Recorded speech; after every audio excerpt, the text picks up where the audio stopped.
Welcome to ESG Insights, a limited podcast series brought to you by Michael Best. We'll be exploring the intersection of environmental, social, and governance issues and the legal landscape. I'm your host, Beth Prendergast, a partner at Michael Best. Today, we'll be starting from the beginning. We'll answer the questions, what is ESG? And perhaps more importantly, why should you care? So diving in, what is ESG? Well, it stands for Environmental, Social, and Governance, a huge umbrella of content that's top of mind for businesses, investors, customers, employees, as well as lawmakers, and is fundamentally impacting the way business is done globally. The environmental component of ESG relates to environmental conservation, preservation, and sustainability. It includes topics such as natural resource management, pollution, waste, and energy usage. In the context of ESG for business, the E in ESG generally refers to a business's environmental impact, how much energy and water you use, what sort of pollutants and waste your activities generate, land use and habitat destruction, resource sourcing and management. It also shows up in a business's associations. For example, are your suppliers, vendors, and partners acting in an environmentally sustainable way as well? Are you tracking your environmental impact? And if so, how far down the chain are you looking? How far down the chain should you be looking? And what can or should a business do if one of its key suppliers is engaged in practices that damage the environment, but the E in ESG is important to the business? These are all questions that businesses are wrestling with in the environmental realm of ESG. The S or social component of ESG relates to people, society, diversity, and equity. All diversity-related initiatives fall generally in this category, including DE&I or diversity, equity, and inclusion, affinity groups, diverse hiring practices, and retention and advancement of a diverse workforce. It also includes a business's impact on communities and groups. For example, the company's presence in a community, community partners, engagement with local nonprofits, and community service or enhancement opportunities that might be available to company employees. These are all issues that have been traditionally called corporate social responsibility and now fall into that S of ESG. Again, for businesses, an often overlooked social consideration is in the supply chain.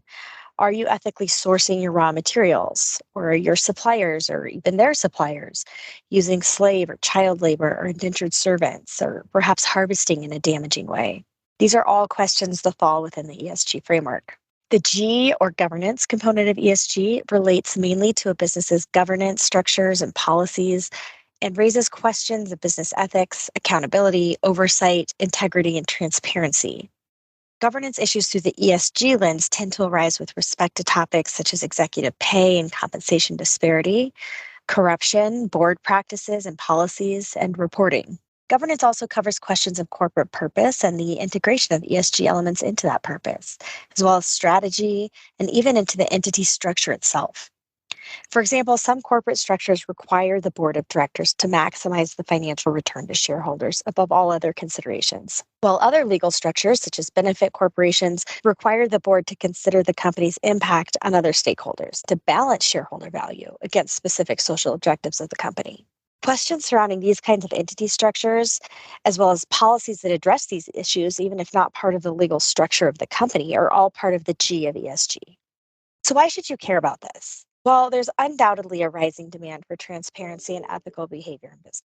We're seeing this pressure from investors, shareholders, the workforce, and customers. While these issues in isolation are not necessarily new, all of these voices are convening to drive ESG issues to the surface in a way that business leaders have never before seen, making ESG considerations top of mind and giving them power and momentum.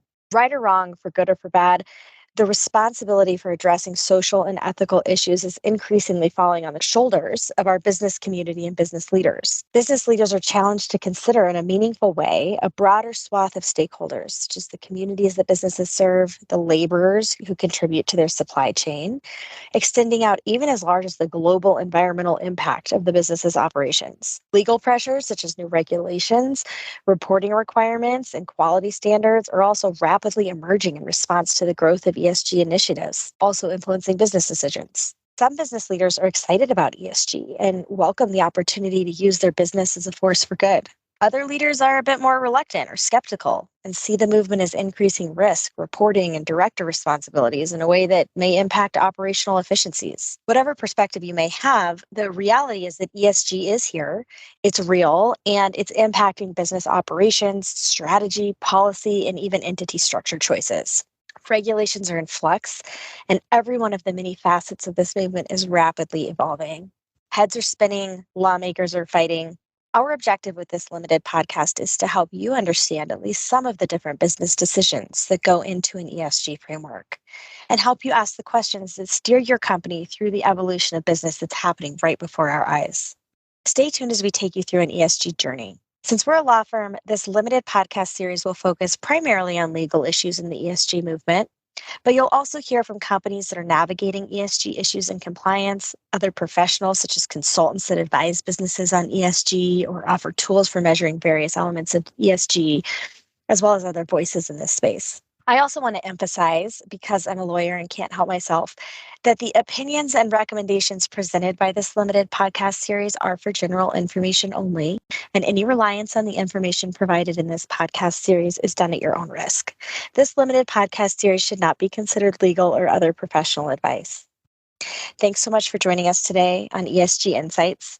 If you have any questions, please reach out to Michael Best. We are here to help. That's it for today's episode. Thanks for listening.